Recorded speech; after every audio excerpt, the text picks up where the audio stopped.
Creeping Crimson. Posted by Deadspread. The Hedges Motel and Motor Lodge was the kind of tucked-away place you don't find on purpose. It's not mentioned in any roadside guides or travel pamphlets, it doesn't advertise, and it doesn't have a web page for booking. In fact, if you blink as you make the turn around the bend where it's nestled, you'll miss it altogether. That said, it's not at all an unpleasant-looking place. A single-story motel and restaurant built with the aesthetic of a log cabin. It sits nestled in a surrounding forest of sweet-smelling redwood and pine, and when mixed with the scent of rain like when I went, it seems downright heavenly. The burnt orange of the tree bark surrounding the stained wood buildings stands out even when darkened by the rain and dim light of dusk. Yet a sinister tone can be felt and glimpsed if you're looking hard enough. The red sign reading vacancy casts its light on the surrounding area, giving the sap leaking from the redwoods the tone of blood seeping from open wounds. When my wife and I made the turn that brought that place into our view, I was already road weary. We had plans to meet some friends of ours at a cabin. It was getting late, and we'd already been on the road a long time with plenty of miles left to go. I should have kept driving, no matter the miles between me and sleep. I should have just kept on down the winding road and on to my destination. My empty stomach and heavy eyes had other plans though, and I pulled into its parking lot. I wish I would have blinked. "Are you sure you want to get a room? I mean, I could just take over driving while you get some sleep," my wife Helen said. I answered her before I spoke by putting the car in park and shutting off the engine. "I'm exhausted and hungry, and honestly I just want a real bed for the night." I smiled and leaned back in my seat, rubbing my hands over my face before continuing. "Besides, it's getting dark and pouring rain. On these roads, I'd rather not chance it." Helen sighed. "I suppose you're right." She looked out of her window and up towards the sky as if diagnosing the weather. "I hope it clears up a bit by morning."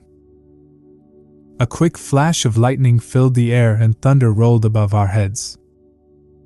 "I think that's the weather gods saying no." I smiled and grabbed my jacket from the back seat. "I'll get us a room."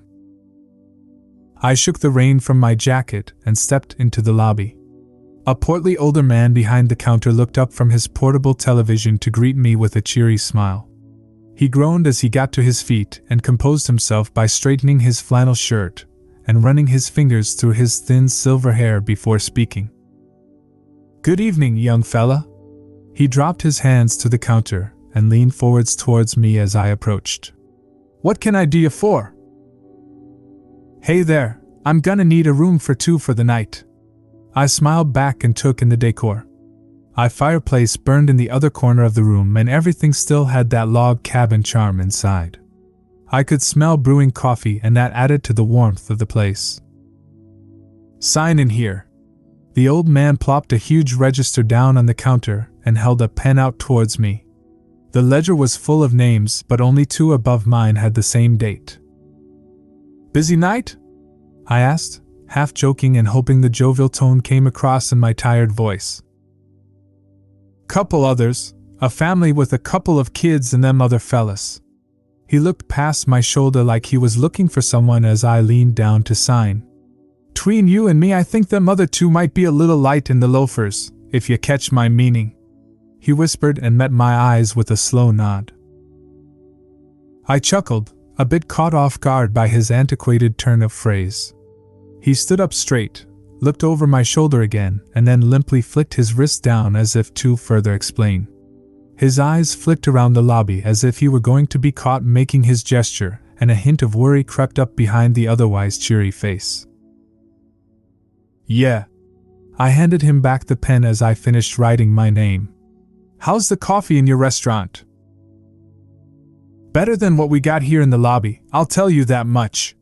He grabbed the register and put it back under the front desk. He reached behind him and moved his hand along a row of keys before plucking one off and handing it to me. "Room 1C, enjoy your stay, mister." He paused to lean down beneath the front desk and read my name off the register. "Mr. Gamble." "Call me Tom," I said, taking the key from him and putting it in my coat pocket. "Mr. Gamble never really suited me. The old man laughed heartily at my statement as if he were in on some joke that went over my head. Well, Tom, if you need anything, just call the front desk and ask for Otis. He pointed a pudgy thumb at his chest with pride. I nodded and thanked him.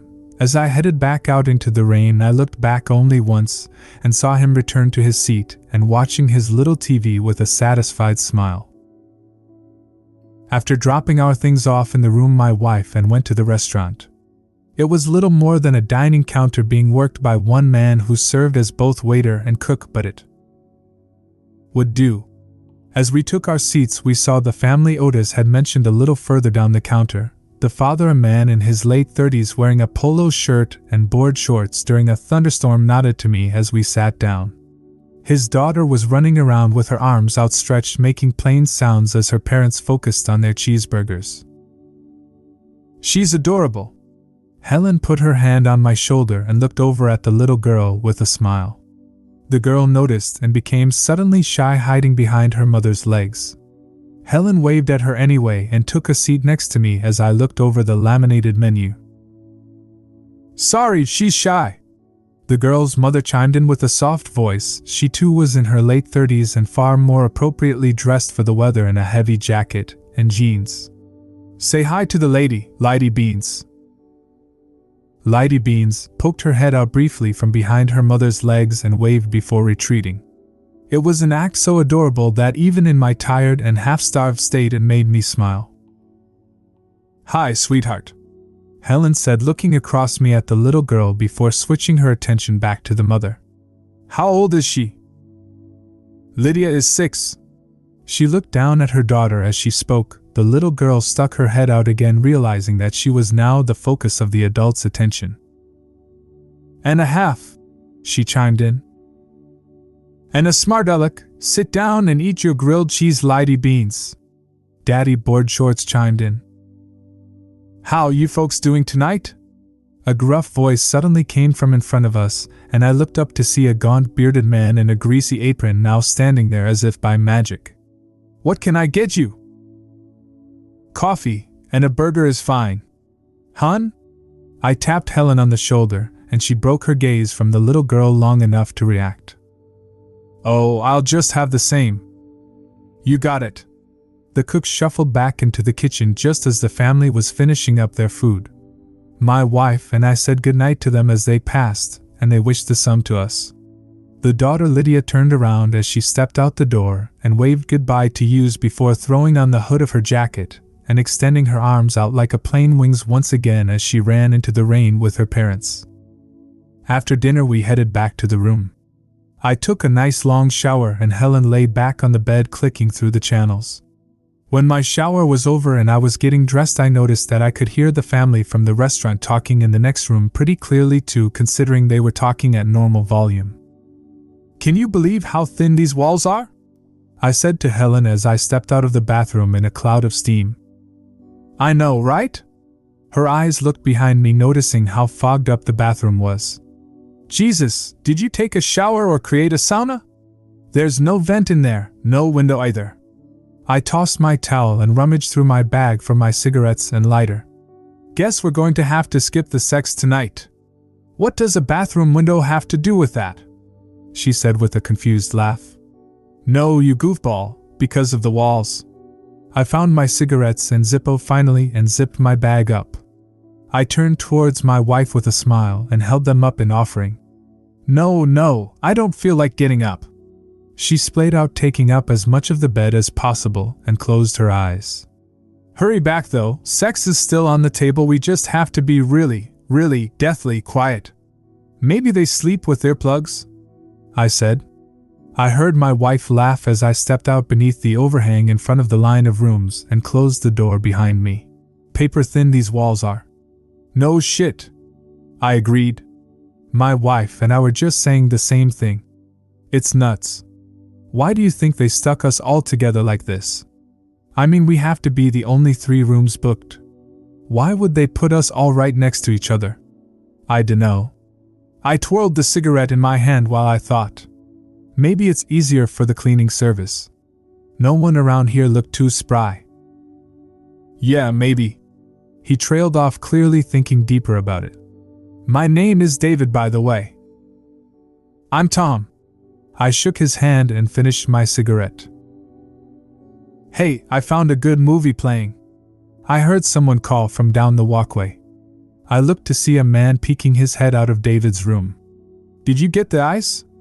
Wait, are you smoking? Busted, I said with a laugh. Yeah, I guess so. David flicked his cigarette out into the storm and grabbed his ice bucket. Guess I'd better get back. Good to meet you, Tom.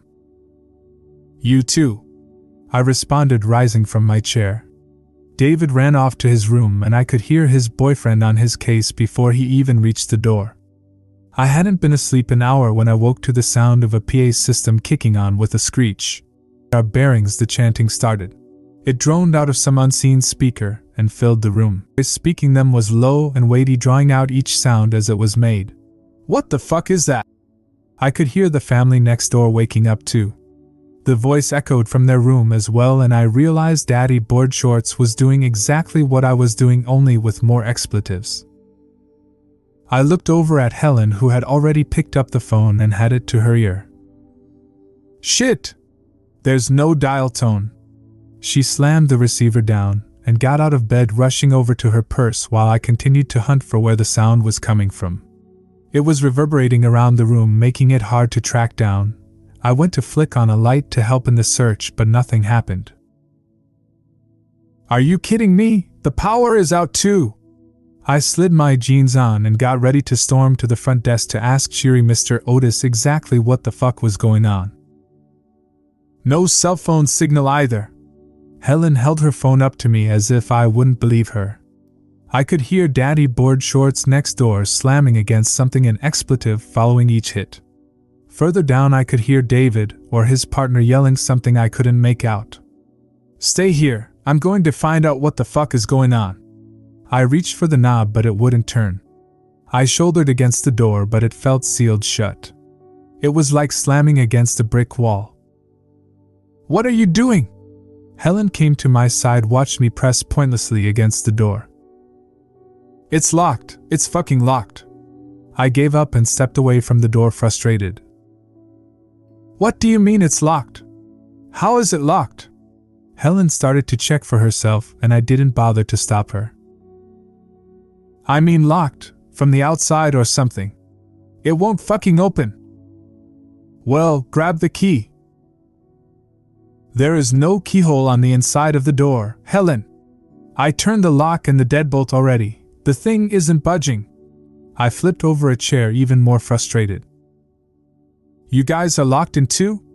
I heard Daddy Board Shorts yell through the wall. What the hell is going on? No idea, I yelled back. Are the guys on the other side of you locked in too? Yeah, he responded, and I heard him move away from the wall. The chanting felt like it was boring its way into my skull. In a fit of anger, I grabbed one of the chairs and threw it against the window as hard as I could. The chair simply bounced off and landed upside down next to the bed, so I picked it up and started slamming it against the window as hard as I could. I could hear my wife screaming at me but didn't care. I didn't like feeling trapped, and it was driving me insane fast. I needed out of that room. On the fourth hit, the chair shattered into pieces, and not a mark was left on the window. It's bulletproof. Helen walked over and touched the glass. It's bulletproof fucking glass, Tom. Why does a hotel room have bulletproof windows? I opened my mouth to say, I don't know. Yet again, but my response was cut short by the sound of someone screaming bloody murder. Not screaming in anger or frustration like myself and Daddy Board Shorts had been, but someone screaming in pure agony. What's going on? I shouted through the wall. I could hear the little girl Lydia crying on the other side, and beyond her the sounds of screams and cries for help. I don't know, said more sensible Mommy. Jesus, it sounds like someone is killing them in there. Teddy is trying to see from the window. I figured Ted must be Daddy Board Shorts' real name. I walked away from the wall and peeked out through the window. I did my best to crane my neck at an odd angle and see down the walkway, but it just wasn't possible. All I saw was crimson rain. Suddenly the screams of pain stopped, and only the sounds of the chant remained. "Oh God, I can hear one of them crying. He's saying David's dead. Oh God, did someone die?" Sensible Mommy was talking to me through the wall. I could hear Ted talking to someone one further down the line, presumably David's boyfriend. I sat on the bed and tried to listen as Helen pressed herself against the wall to hear better. "He says the red came and got him. He's babbling, making no sense," Helen said. I can just barely hear them. "Jesus, Tom, he's begging for someone to get him out." "SHHHHH, honey. It'll be fine, just cover your ears. Okay?" Sensible Mommy was talking to little Lydia. I could see them cuddled together on the bed in mind's eye, talking to a wall, confused and scared. Then the screams started again. Even through the family's room I could hear him loud and clear, begging for help and scrambling around his room like a madman. I could hear things breaking as he desperately tried to get away from something in a locked room with no way out. The girl and her mom next door were crying, and so were Helen and I as we listened to the man's screams die out in pained gurgling as he begged for us to help him. The next few minutes were a mix of confusion, fear, and desperate attempts for escape. The chanting continued over the hidden PA system as Helen slammed her fists against the window shouting for help. I could hear Ted from next door doing the same thing, just kicking fruitlessly at an unyielding door. I sat on the bed staring at the floor, my thoughts swirling around and trying desperately to find a place to land. I'd never heard anything like the sound of those two men dying, and my brain didn't seem capable of processing it. "I wonder what movie they watched," I said just loud enough for Helen to hear. My thoughts had picked a strange place to land. Helen stopped her pounding on the window and came over to the bed. "What?" She knelt down in front of me. "What the hell are you talking about?" "I met one of them outside. His name was David. Him and his boyfriend were gonna watch a movie." I looked up from the floor and met her eyes. "I wonder what the last movie they watched was." "Tom," Helen collected herself, realizing she needed to help me get myself together. "Tom, you need to snap out of it. I know what your brain's doing right now, running in circles. I need you right now, though. We have to find a way out of this fucking room." Her words barely had time to sink in when we heard a new sound from next door. Ted and his wife suddenly started shouting through the wall to get our attention. "Something is coming through the wall," Ted shouted. I could hear the whole family talking and shouting. "What the hell is it?" Helen got up from kneeling in front of me and ran over to our wall to hear well. "What do you mean it's coming through the wall?" "Jesus Christ, I don't know." Sensible Mommy was crying as she yelled. I could hear her go back to comforting Lydia, telling her not to look at it. The sound of the family's panic suddenly went wild. Sobs were replaced by screams and shouts for help. Ted was telling his wife and daughter to get as far back from it as they could. I heard them bump along our shared wall as they attempted to move away. Helen lost it in that moment and looked down at me with wild tear-filled eyes before grabbing the brass lamp off the nightstand and ripping the cord from the wall. She started using it like a hammer in an attempt to break a hole in the wall. "We have to help them," Helen shouted at me. "Tom, get the fuck up and help me. We have to do something to help them." I heard Ted scream in pain as whatever they were trying to avoid finally got to him. The sound of Lydia screaming for her father, as I could only assume she was watching him die, finally snapped me out of my trance, and I grabbed one of the broken chair legs to help my wife smash a hole in the wall. We tore through the wallpaper, stucco and drywall with our makeshift tools in a rhythm that made quick work of our side of the wall. Helen slammed the lamp against one of the cross beams and it bounced off, nearly hitting me. Ted's screams were suddenly cut off, and Sensible Mommy must have gone into pure protection mode. There was no more screaming or crying as she realized what we were trying to do, and we heard her start smashing something against the wall on her side. The hole on our side might be just enough to squeeze Lydia, the crossbeams being the only thing that worried me. Suddenly a hole opened up on sensible Mommy's side too, and their room came into view. Directly in front of us was the woman I'd seen in the restaurant, her face now pale and streaked with tears. She worked furiously to tear through the wall, like a trapped animal doing whatever it took to protect its young. Over her shoulder I saw something far more disturbing. There was a mass of red that looked almost like moss, except it pulsed and breathed as it moved closer and closer to them.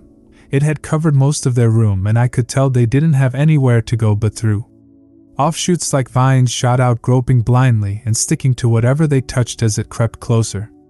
The worst part was what was sticking out of the center of the crimson mass. It was Ted, his body half melted. His skin was mostly sloughed off, and the crimson was crawling all over what meat there was left. His ruined body still reached for its family, a hand outstretched towards his wife as she desperately tried to escape. My eyes met hers, only for a second, but it was enough to crush me inside. I worked just as furiously as she and Helen to make enough room to get them through. Then I wanted to find a way out of that fucking room. I needed to find a way out of that fucking room. "Mommy, it's really close." The terror apparent in Lydia's voice sent chills down my spine. There was no way we'd made enough of a hole to fit the mother through, and it was dubious as to if Lydia would fit. Still, we worked furiously, portions of the wall falling away and piling at our feet. Those damn support beams made the amount of space available for anyone to squeeze through minimal. "Okay," the mother said, stopping her work suddenly. "It's too close. Please take my daughter. Get her out of here however you can." "No!" Helen screamed, still smashing her lamp against the wall. "We are all getting out of here. It's too close. I need to help get Lydia through. If it gets me before I do, we'll both die." Her eyes were filled with tears as she lifted her daughter and told her to climb through the hole. The look of abject terror on her innocent face was enough to send tears streaming from my eyes. Helen and I both reached through and took her hands. As Lydia tried her best to squeeze into the hole, I could hear her mother speaking behind her. "Go, honey, it's gonna be okay, it's gonna be." Her words turned into screams and Lydia followed suit. The girl was kicking and screaming as I heard her mother flailing wildly behind her and shouting. Lydia screamed for her mother as Helen and I worked together to try and pull her into our room. "It hurts, Mommy, it hurts." She was stuck and yelling for her dying mom. It was too much to bear, and I felt like my heart was going to beat out of my chest. "Pull Tom!" Helen was screaming at me. "I'm fucking trying, she's stuck." The mother's screams turned into weak choking sounds and gurgles, just like everyone who'd been caught before her, and the creeping crimson mass had nearly finished its meal. It would undoubtedly be looking for the next. "You're hurting me!" Lydia screamed. "It's okay, honey, just a little more." Helen tried to sound soothing, but her voice was filled with panic. She wasn't moving, then suddenly something was pulling her in the other direction. Lydia was no longer screaming words, just screaming. In my head I remembered the first time I saw her pretending to fly around the restaurant. Her shyness, her sweet demeanor. Now here she was stuck in a wall screaming as something I could barely wrap my brain around pulled her towards it to be dissolved into a pile of soft bones. "Oh God, Tom, she's going the other way. It's got her. It's fucking got her." "I know, just keep pulling. Don't give up." The growls of my wife and I's effort mixed with Lydia's screams of pain.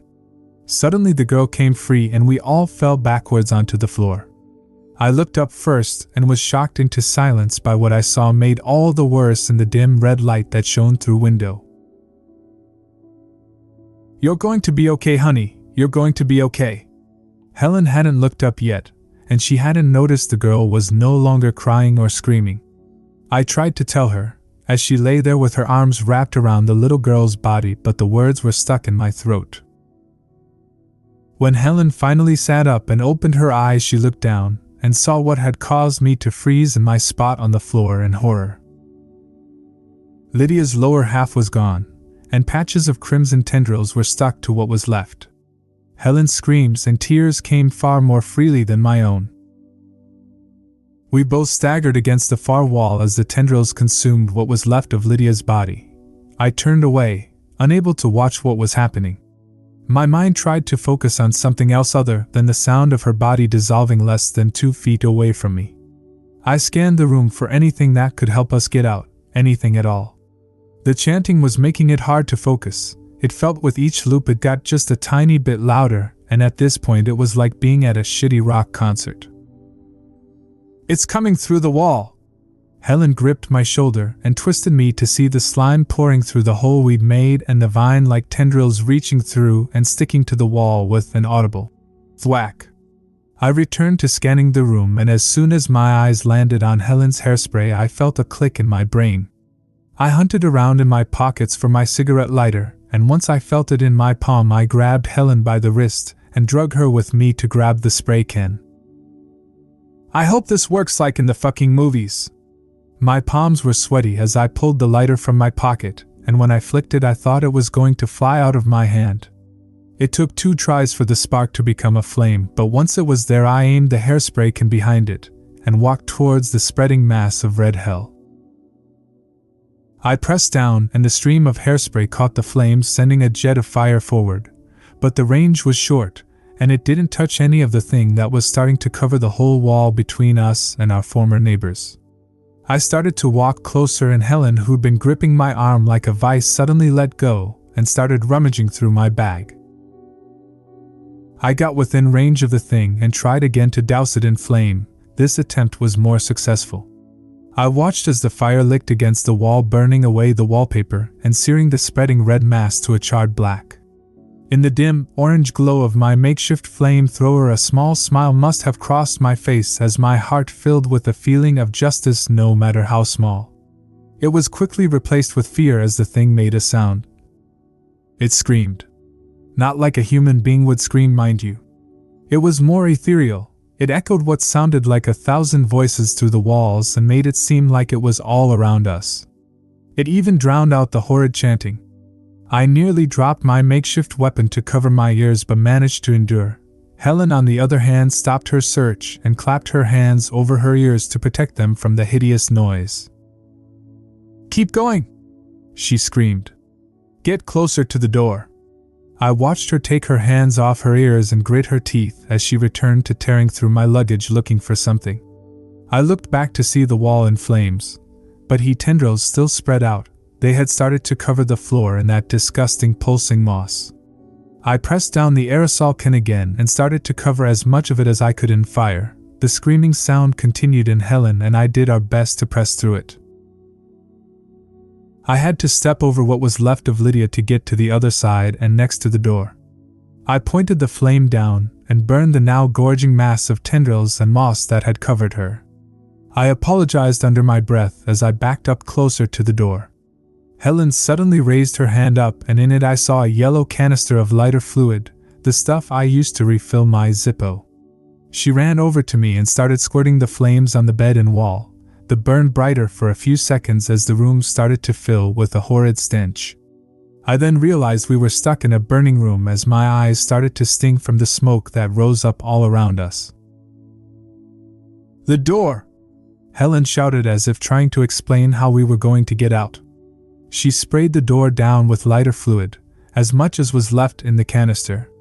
I caught on to her lead and turned towards the door with my makeshift flamethrower and set it ablaze. The lighter fluid helped the wood catch quick as Helen ran to the bathroom and started soaking towels in water. I looked over at her while she worked, her mind going a mile a minute in survival mode. I mouthed the words, "I love you," and saw her make a brief terrified smile before she mouthed them back. A tendril flew from the flames and landed against my leg before Helen finished with what she was doing. My leg erupted in pain as soon as it touched me, and I screamed my lungs out before turning my flamethrower on the grasping thing. I burnt my own leg as I torched it free, but the feeling of the fire was nothing compared to the way the crimson set my nerves alight. I could smell my own flesh burning, and it was preferable to being taken by that thing. A few more tendrils groped blindly for me, landing with audible smacks against the dresser and the window. Helen dodged them as she ran back towards me with 2 wet towels in her arms. She threw one over me and then leaned down and kissed me. "Bust through that fucking door, Tom." The thing's screams felt like they were going to make my ears bleed as I stared at the burning hotel room door like a rival. I pulled the soaking wet towel around me and crossed it over my face like I was doing an impression of classic Dracula. I could feel Helen behind me, wrapped in a towel of her own and ready to follow me through the hole I was hopefully going to make. I looked back towards the shared wall, and it was covered in a mixture of the crimson mass and flames that now licked up towards the ceiling. The fire was spreading fast, and we had no choice but to try and bust through the door. If the crimson didn't consume us, the fire would, and either was only moments away. I got into a runner's stance and took one last look back at Helen, whose face held a stern yet encouraging look as if to say, "You can do this," and "You better fucking do this." At the same time, I lowered my head trying to get it clear of the smoke and took a deep breath. The air was hot and stunk like boiling blood. I let the burning breath out and charged forward, putting all my weight into my shoulder. I lowered my head as I struck the flaming door and felt it splinter apart despite more resistance than I was hoping. I went spilling through the hole in a dive and rolled off the walkway out into the rain. I threw the towel off and scrambled back towards the door. As I tried to stand, my hands were outstretched for Helen as I saw her make a rush towards the hole I'd made. She leapt through the fire with her head down much like I had, but suddenly fell flat on the surface of the walkway. I heard her crash down hard. It looked as if she'd been drugged down mid-jump. I ran over to her, and as I reached down to help her up, I saw the red tendrils embedded into her leg. More fired out from the hole in the door, and just beyond it I could see a great flaming mass rise up and take ownership of the scream that had been permeating throughout the hotel. Helen tried to get to her feet, but the thing started dragging her backwards. She wrapped her arms around me tight, and I did the same to her, refusing to let go. "The sacrifice must be completed," I heard someone yell from the direction of the lobby. I quickly looked to see chubby hotel manager Otis waddling towards us with a knife in his hand. The sight would have been almost humorous under any other circumstance, but as he got closer I realized I couldn't hold Helen and fend off that fat little monster at the same time. Everything that happened next happened too fast for me to even do anything in reaction. "Look what you've done to my motel!" Otis screamed as he lunged forward with the blade. Helen looked me in the eyes for one brief moment, and I knew what she was going to do. God help me, I knew. She released her grip on me and I tried my best to hold on. I was dragged a few inches across the rain-slick wood walkway as the crimson pulled her back towards the room. I felt the knife come down and strike my arm, causing me to recoil in pain and lose my grip as I fell backwards off the walkway from momentum. Helen quickly grabbed the fat little monster by the collar, and as I tried to run back over to them, I was too late though, as the crimson pulled Helen's legs with one quick motion and Helen held firm to Otis's collar.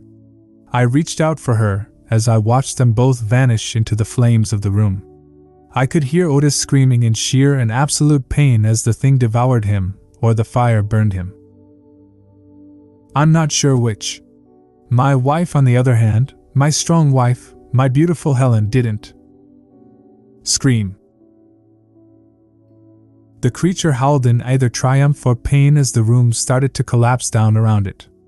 I sat under the red neon light of the no vacancy sign, the no very clearly lit up to keep people away from here, while Otis was performing his sacrifice. The chanting still playing through the unburnt speakers in the other rooms, slowly winding down as the rain pelted my skin. The fire spread quickly through the hotel as I watched. I stood in the rain for hours and watched it burn to the ground.